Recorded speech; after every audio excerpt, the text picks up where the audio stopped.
ओम शांति। 14 जुलाई 2022। मीठे प्यारे बाबा के आज के मधुर महावाक्य। आज की मीठी मुरली में बाबा हमें याद दिलाते कि हम सब गॉडली स्कूल के बच्चे डायरेक्ट गॉड से गॉडली नॉलेज प्राप्त कर पावन बन रहे हैं। हमारा जो लक्ष्य है कि अंत समय जब शरीर छोड़ें तो एक बाबा की ही याद आए, उसे पाने के लिए बाबा समझाते कि सभी संग तोड़ एक बाबा से ही योग लगाना है।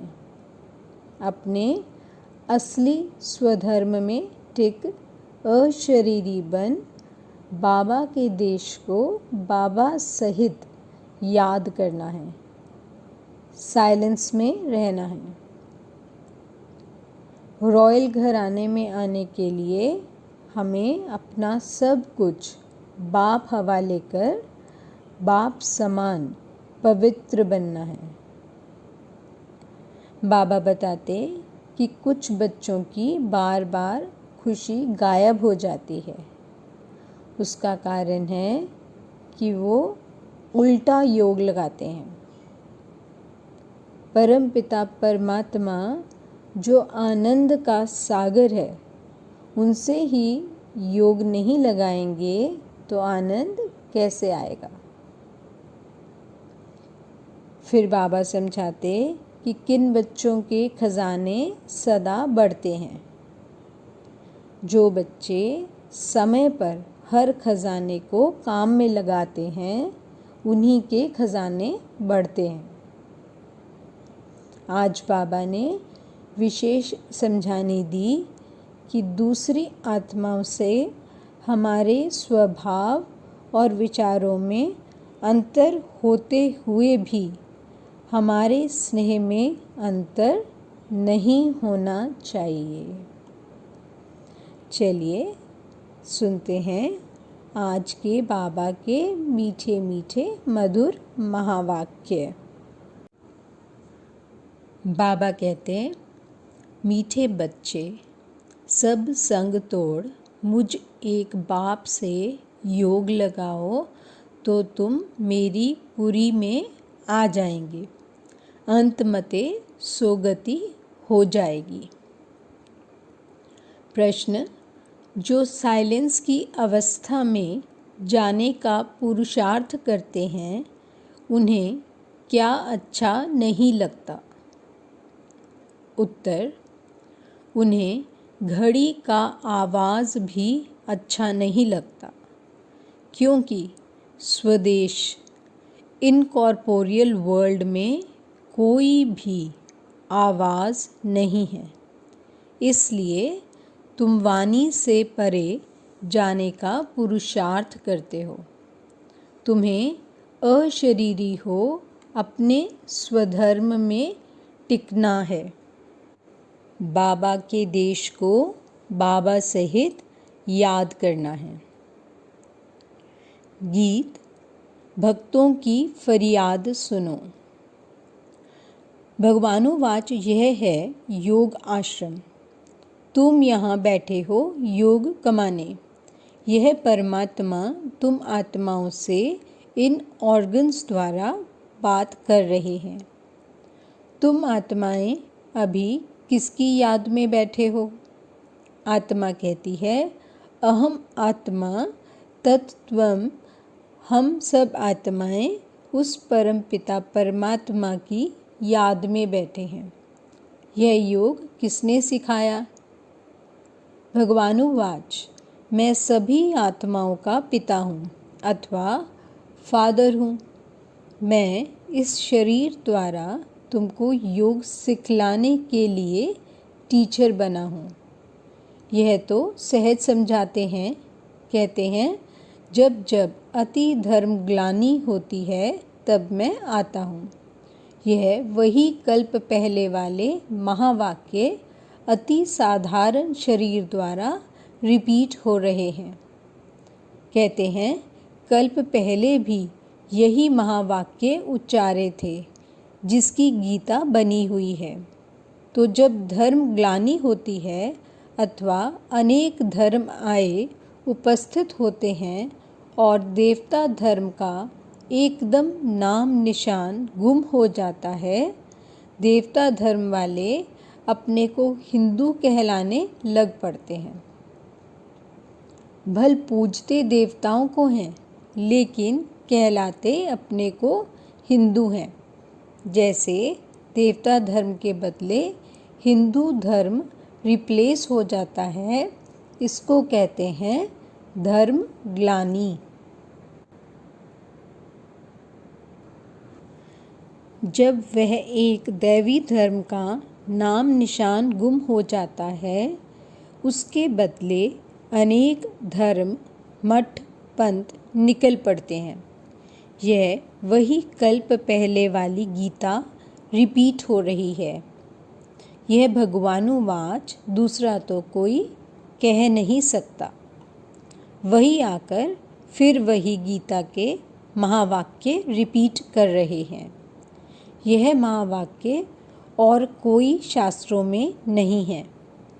गीता में है भगवानुवाच। भगवान खुद समझाते हैं, कहते हैं जब अनेक धर्म हो जाते हैं, कलयुग की अंत आकर पहुंचती है, तब कल्प के संगम पर मैं आता हूँ, क्योंकि कलयुग को कहा जाता है तमो प्रधान, सतयुग है सतो प्रधान। जहाँ परमपिता परमात्मा का गॉड गॉडेस राज्य अथवा देवी देवताओं का राज्य चलता है, वह भी इस ही स्टेज पर चलता है। वैकुंठ कोई दूसरी जगह नहीं है। इस ही भारत में देवी देवताओं का राज्य था, जो अब प्राय लोप हो गया है। परमात्मा को कहते हैं गॉड इज़ नॉलेजफुल। वह एक ही ज्ञान का सागर, आनंद का सागर, सुख का सागर है। उसके सिवाय और कोई में गॉडली ज्ञान है ही नहीं। तो दूसरा कोई को ज्ञानी कैसे कह सकते हैं? वह कहते हैं कि यह नॉलेज देने के लिए मुझे ही आना पड़ता है। जब तक वह स्वयं आकर नॉलेज ना देवें, तब तक कोई नॉलेजफुल बन नहीं सकता। इस गॉडली नॉलेज को ही फिलॉसफी कहा जाता है, जिससे आत्मा पावन बनती है। अब प्रश्न उठता है कि तुम यहाँ किस लिए आए हो? तुम कल्प पहले मुआफिक फिर से आए हो, गॉड से गॉडली नॉलेज प्राप्त कर पावन बनने के लिए। यह नॉलेज प्राप्त करने के लिए इस गॉडली स्कूल में होना पड़ेगा। दूसरा कोई तो गॉडली नॉलेज दे नहीं सकता। वो कहते हैं हम सब में गॉडली नॉलेज है। कौन सी नॉलेज है? कह देते ईश्वर सर्वव्यापी है, लेकिन परमात्मा कहते हैं कि यह मिथ्या ज्ञान है। मैं तो सर्वव्यापी नहीं हूँ। मैं तो जो हूँ, जैसा हूँ, तुम बच्चों के आगे प्रत्यक्ष होता हूँ। जब तक मैं अपना ज्ञान स्वयं आकर ना सुनाऊँ, तब तक मुझे कोई जान नहीं सकता और ना कोई मेरे पास पहुँच सकता। इसलिए मुझे आना पड़ता है, और मैं आता हूँ कल्प के संगम पर, बस। और जब मैं आता हूँ, तब यह ज्ञान देने वाले डॉक्टर ऑफ फिलॉसफी साधु महात्मा बहुत हैं। वह भी यही ज्ञान देते हैं कि हम सब परमात्मा हैं।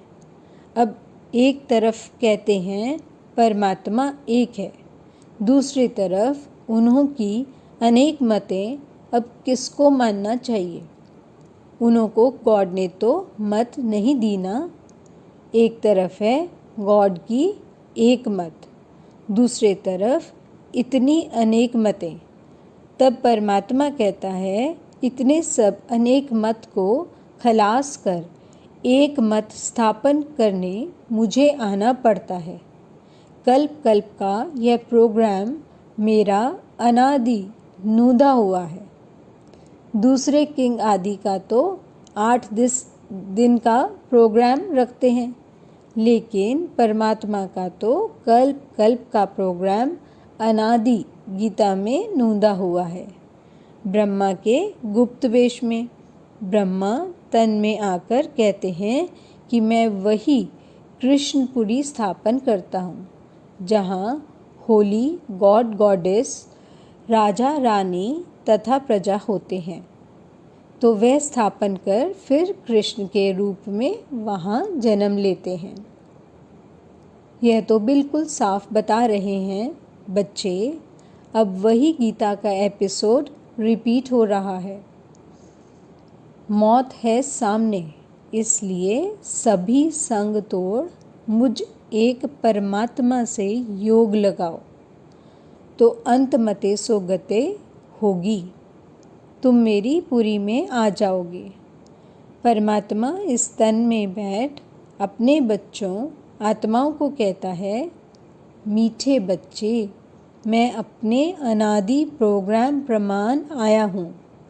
अब विनाश सामने है, इसलिए मुझ बाप से योग लगाओ और सभी संबंधियों को भूल जाओ, अथवा सब दीवे बुझाकर एक दीवा जगाओ, तो मैं तुमको पापों से मुक्त कर अपने पास बिठा दूंगा। इस तन द्वारा स्वयं परमात्मा बोल रहे हैं। कैसा सहज समझाते हैं। कहते हैं, भल घर में जाकर योग लगाओ, वापस तो सबको जाना है।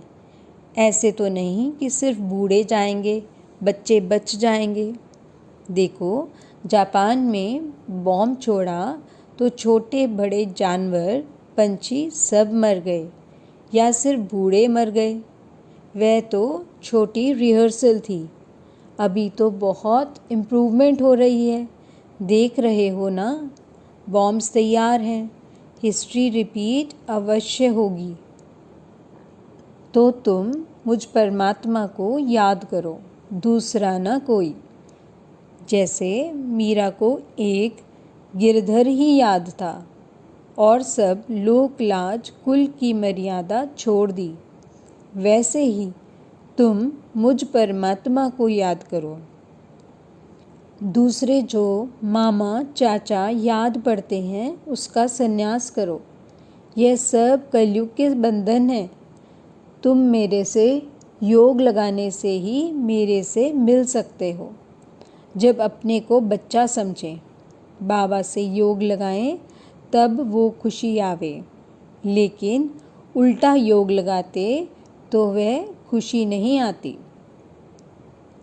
यहाँ बहुत आते हैं, कहते हैं हमारा मन वश नहीं होता, वह आनंद नहीं आता। अब आनंद का सागर तो परमात्मा है, उनसे योग लगाते नहीं तो आनंद कैसे आएगा। पास्ट कर्मों अनुसार सबको अपनी अपनी बुद्धि मिली हुई है, इसमें परमात्मा क्या करे। परमात्मा तो सबको इकट्ठा पढ़ाते हैं। कोई तो यहाँ ही पढ़कर फिर पढ़ाने लग पड़ते हैं, कोई तो पहली पोथी में ही मूंझे हुए हैं। तो यह भी बुद्धि का चमत्कार है। क्लास में भी कोई पहला नंबर आते, कोई फेल होते हैं। क्यों? क्योंकि बुद्धि पर सारा मदार रहता है। इसमें परमात्मा क्या करे। सबकी तीक्ष्ण बुद्धि करे तो सभी पहला नंबर आ जाए। जब कोई पर ग्रहचारी होती है तो कितनी भी दवाई करो उसका असर नहीं होता, और जब उतरने का टाइम आता है तो मिट्टी चपड़ी से भी बीमारी ठीक हो जाती है। तो जब समय आएगा तो यह पॉइंट्स भी किसकी बुद्धि को टच हो जाएंगी। अभी कई नहीं सुनते हैं, आगे चल सुनने लग पड़ेंगे। इसमें हमको राज़ी रहना पड़ता है। परमात्मा के आने जाने ज्ञान सुनाने की गति ही न्यारी है। दूसरी मुरली। ओम शांति। घड़ी का भी आवाज़ नहीं चाहिए, क्योंकि अभी हमारी वानप्रस्थ अर्थात वाणी से परे अवस्था है। हम वाणी से परे जाते हैं इनकॉर्पोरियल वर्ल्ड, जहाँ आत्माएं रहती हैं। वहाँ वाणी नहीं है, सुप्रीम साइलेंस है। तो इस साइलेंस अवस्था में पहुँचने का पुरुषार्थ करते हैं, इसलिए आवाज़ अच्छा नहीं लगता। उस स्वदेश में आवाज़ नहीं होता है, इसलिए वानप्रस्थ अर्थात वाणी से परे जाने के लिए हम पुरुषार्थ करते हैं। वानप्रस्थ का अर्थ ही है निर्वाण देश में जाना, जहाँ हम तुम और सारी दुनिया की सोल्स निवास करती हैं। यह कॉर्पोरियल वर्ल्ड तो है पार्ट बजाने के लिए स्टेज, बाकी बिगर पार्ट वहाँ स्वीट साइलेंस होम में जाकर निवास करते हैं। यह साकार खेल चलता है। आकाश तत्व में और आत्माओं का देश है महतत्व, वह बहुत दूर देश है। तो जो उस साइलेंस देश से योग लगाए बैठते हैं, उनको घड़ी का आवाज़ भी अच्छा नहीं लगता। इसको कहा जाता है अपने असली स्वधर्म में टिकना अथवा अशरीरी हो रहना, अर्थात अपने बाबा के देश को बाबा सहित याद करना, क्योंकि अपना बाबा है उस दूर देश का रहने वाला। वहाँ से आता है इस पराए देश में। पराए देश में क्यों आता है? अपनी बादशाही स्थापन करने और गुप्त वेश में आता है। उनका पाठ है इनकॉग्निटो। जैसे तुम्हारा यह पुराना शरीर है, ऐसे मुझे भी पुराने शरीर में प्रवेश कर इस पुरानी सृष्टि का विनाश और नई दैवी सृष्टि की स्थापना करने आना पड़ता है। तो पुराने घर में जो आएगा तो ज़रूर शरीर भी पुराना लेना पड़ेगा ना। यहाँ नया दिव्य शरीर आए कहाँ से? तो वो भी है इनका पुराना तन, जिस तन से श्री कृष्ण की राजधानी स्थापन करते हैं। तो इनके पास जो आते हैं उनको पहले साक्षात्कार भी उस वैकुंठ का होता है। वैकुंठ की बाल लीला, रास लीला देखते हैं अथवा विष्णु का साक्षात्कार करते हैं, क्योंकि अगर सुप्रीम सोल का साक्षात्कार कराए तो वह समझ नहीं सकेंगे कि ये क्या चीज़ है, क्योंकि उस बाप का तो कोई को पता नहीं है कि यह कोई परमात्मा है। भल पूजा करते हैं लेकिन जानते कोई नहीं। वो तो कहते हैं परमात्मा सर्वव्यापी है, तो सब परमात्मा हो गए। बाकी शिवलिंग के ऑक्यूपेशन का तो कोई को पता नहीं कि यह हमारा परमपिता है, जो आकर स्थापना, विनाश, पालना करने अर्थ 3 रूप धारण करते हैं। वह तो इसी समय आकर अपना ऑक्यूपेशन बताते हैं और कहते हैं जिसको वैकुंठ की बादशाही का वारिस बनना हो तो वो यहाँ आकर मेरा बच्चा बने। मैं उनको संपूर्ण निर्विकारी बनाए अपनी राजधानी में ले जाऊंगा। यह आता ही है सभी मैली सोल्स को प्यूरिफाई बनाने। इससे प्रकृति भी पवित्र बन जाती है। वहाँ तो सोल्स भी प्योर, तो 5 तत्व भी प्योर होते हैं। है ही डेटी वर्ल्ड, तो फिर क्या? इस समय वह डेटिज़म की फ़िलॉसफ़ी गुम हो गई है। कोई को पता नहीं कि डेटी वर्ल्ड भी यहाँ थी। वो समझते हैं कि ऊपर आकाश में कहाँ देवताएं रहते हैं, लेकिन उनके चित्र यहाँ हैं। हिस्ट्री यहाँ है तो ज़रूर यहाँ हो गए हैं। यह दुनिया तो सदा चलती रहती है, प्रलय तो कब होती नहीं है। जब विनाश हो जाता तो सभी सोल्स चली जाती हैं, बाकी दैवी धर्म यहाँ स्थापन हो जाता है। जैसे अनाज होता है तो सब नहीं खाया जाता है, बहुत खाया जाता है, थोड़ा बहुत बचाया जाता है बोने के लिए, नहीं तो बीज कहाँ से आवे। अगर प्रलय हो जाए तो अनाज भी खलास हो जावे, फिर बोने के लिए अनाज कहाँ से आवे जो दूसरा निकले। तो अनाज भी जैसे अनादि है ही तो मनुष्य भी हैं ही। तो परमात्मा जैसे कुछ बीज बचाए बाकी सबको ले जाते हैं, जिससे फिर सृष्टि की वृद्धि होती है। बाप कहते भी हैं कि मैं अनेक धर्म विनाश कर एक धर्म स्थापन करता हूँ। ऐसे तो कहते नहीं कि मैं प्रलय कर देता हूँ। यह सबका अंतिम जन्म है, फिर मृत्यु लोक में कोई का जन्म नहीं होगा, सब चले जाएंगे। उसमें थोड़े बीज बच जाते हैं, जिससे धीरे धीरे बढ़कर त्रेता के अंत तक 33 करोड़ देवी देवताएं होते हैं। फिर दूसरे धर्म नंबरवार आते जाते हैं, उनमें भी ऐसे ही धीरे धीरे वृद्धि होती जाती है। ये ड्रामा का राज भी तुमको ऑलमाइटी बाबा ही आकर बताते हैं, इसलिए इसको कहा जाता है गॉडली नॉलेज। दूसरा कहीं भी यह नॉलेज तुमको नहीं मिलेगी। भल कितना भी घूमो, किसको इस नॉलेज का पता ही नहीं है। वो बस इसी समय ही तुमको यहाँ मिल सकती है। परमात्मा यहाँ दैवी सिजरा बना रहे हैं। परमात्मा कहते हैं, अगर तुम्हें इस रॉयल घराने में आना है तो अपना सब मेरे हवाले कर दो, तो मैं उसे प्योरीफाई बनाए वैकुंठ में रिटर्न कर दूंगा।